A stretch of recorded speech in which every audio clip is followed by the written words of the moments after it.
नमस्कार दोस्तों। आज हिंदू समाज अलग अलग जातियों में बिखरता जा रहा है।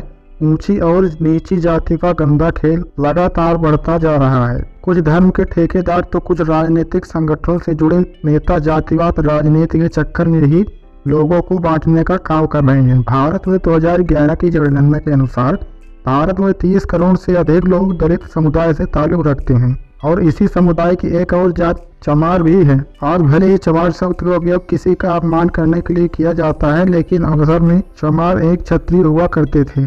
चमारों का अपने आप में एक गौरवशाली इतिहास रहा है। विदेशी आक्रमणकारियों के खिलाफ आवाज उठाने से लेकर भारत की आज़ादी तक चमारों का योगदान रहा है। दोस्तों, आपको जानकर हैरानी होगी कि प्राचीन काल में चमार जाति का कहीं भी वर्णन नहीं मिलता है। तो फिर चमार जात कैसे अस्तित्व में आई? तो सूर्यवंशी क्षत्रियों से ताल्लुक रखने वाले क्षत्रियों को चमार कहा जाता है। तो आज इस वीडियो में हमें विस्तार से बताएंगे और साथ ही हम दावे के साथ कह सकते हैं कि इस वीडियो को देखने के बाद चमारों के प्रति आपकी सोच में जरूर बदलाव आएगा। दोस्तों, हिंदू धर्म के अनुसार यह दुनिया की रचना ब्रह्मा ने की है और प्रत्येक जीव ब्रह्मा के द्वारा बनाया गया है। ईश्वर ने धरती के सभी मनुष्यों को एक समान बनाया है, लेकिन समय के साथ साथ इंसान जातिवाद और पाखंड के चक्कर में पड़ता गया और इंसान ही इंसान की जान का प्यासा हो गया। जाति के नाम पर प्राचीन भारत में कभी भी भेदभाव नहीं होता था। पहले लोगों को किसी जात के आधार पर नहीं बल्कि उनके वर्ण और उनके काम के आधार पर बांटा जाता था। आज के समय में जैसे डॉक्टर्स, इंजीनियर, टीचर, वकील जैसे अलग अलग पेशे हैं, ठीक उसी प्रकार लोगों को उनके कर्म के आधार पर पहचाना जाता था। ब्राह्मण, क्षत्रिय, वैश्य, शूद्र के बारे में आप लोगों ने पढ़ा भी होगा।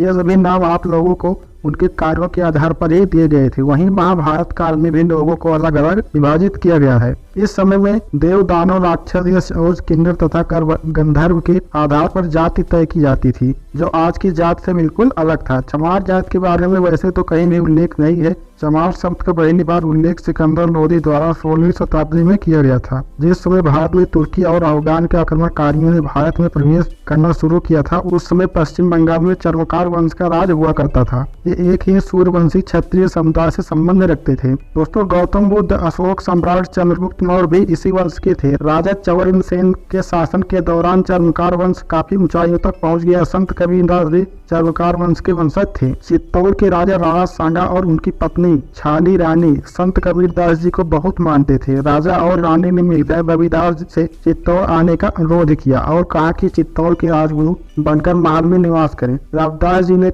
राजा का आग्रह स्वीकार कर लिया और चित्तौड़ के महल में रहने लगे। इस दौरान रविदास जी के व्याख्यान और उनकी रचनाओं ने लोगों को प्रभावित करना शुरू कर दिया था और बड़ी संख्या में लोगों ने रविदास जी को अपना गुरु स्वीकार कर लिया था। वहीं दूसरी ओर सिकंदर लोदी का शासन चल रहा था। सिकंदर को रविदास जी के बारे में सूचना मिली तो वह डर हुआ कि कहीं लोग इस्लाम धर्म के बजाय रविदास जी से ज्यादा प्रभावित करना न शुरू कर दे। सिकंदर घबरा गया और अपने एक खास व्यक्ति मुन्ना सदाना फकीर से कहा कि वह चित्तौड़ जाए और अपने गुरु रविदास जी से इस्लाम कबूल करने को कहें।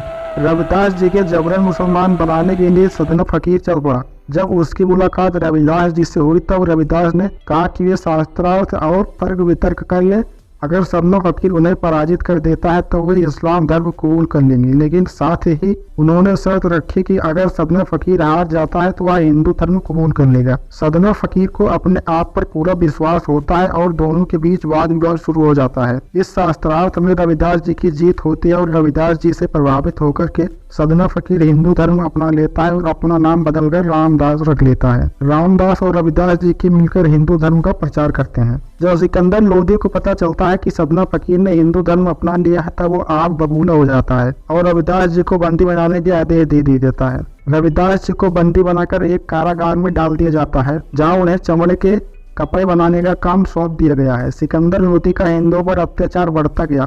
वह लोगों को इस्लाम बनाने को मजबूर कर रहा था। रविदास जी को जब कारागार में बंद किया गया तब क्षत्रिय और चर्मकार वंश के लोगों का खून खौल गया। कई राजाओं ने मिलकर दिल्ली को चारों तरफ से घेर लिया। सिकंदर लोदी के खिलाफ आम लोगों ने अपनी आवाज बुलंद कर दी। इस तरह लोगों के विद्रोह को देखते हुए लोदी ने संत रविदास जी को रिहा कर दिया। सन 1520 ईस्वी में संत रविदास जी का देहांत हो गया और फिर से एक बार सिकंदर लोदी का अत्याचार बढ़ गया और चर्मकार वंश के लोगों ने इस्लाम धर्म स्वीकार करने को उसे साफ कर दिया। सिकंदर लोदी ने चरवाकार वंश के लोगों को बंदी बनाया और उन्हें चमड़े की जूती और अन्य चीजें बनाने का काम सौंप दिया गया। विदेशी से आक्रमणकारियों के आक्रमण से पहले भारत में चमड़े की जूते या अन्य चीजों का उपयोग नहीं किया जाता था। इसके बाद सिकंदर लोदी ने चमड़े का काम करने वाले लोगों को चमार कह के संबोधित किया। चरवाकार वंश के लोगों को चमार कहकर बहुत अपमानित किया। क्षत्रिय लोग हमेशा से ही अपने वसूलों के पक्के माने गए हैं। न तो ये सिकंदर के सामने झुके और न ही उन्होंने इस्लाम कबूल किया, इसलिए अपने उस स्वाभिमान की रक्षा के लिए उन्होंने चमड़े का काम किया। तभी से चमड़े का काम करने वाले लोगों को चमार कहा दिया गया है। इस जात के लोगों के शिक्षा पर भी रोक लगा दी गई है, जिससे कि उन्हें अपने आने वाले पीढ़ियों को उनके गौरवशाली इतिहास को बताने में बिल्कुल भी पता न चले। चमड़े का काम करने से उन्हें क्षत्रिय समुदाय से अलग कर दिया गया। सिकंदर लोदी ने ही इन्हें नीच और शूद्र जाति का दर्जा दिया। कर्नल ताड़ ने अपनी किताब द हिस्ट्री ऑफ राजस्थानी चरवाकार वंश और राजा चवर सेन के बारे में काफी कुछ लिखा है। चमार जाति के इतिहास के बारे में सबसे अच्छे व्याख्यान डॉक्टर विजय सोनकर शास्त्री जी की पुस्तक हिंदू चरवाकार जाति में देखने को मिलता है। आज यही चमार जात के लोग संपूर्ण भारत में पाए जाते हैं। भारत के अलावा नेपाल और पाकिस्तान में चमार समुदाय के लोग रहते हैं, मगर आज किसी भी दलित या इस जात के लोगों को चमार कह दिया जाए तो वह काफी गुस्सा हो जाते, अपने आप को अपमानजनक महसूस करते हैं। और वे अपनी जगह ठीक भी हैं, क्योंकि जब वे चमार है ही नहीं तो वह भला वे किसी की बात को क्यों बर्दाश्त करें।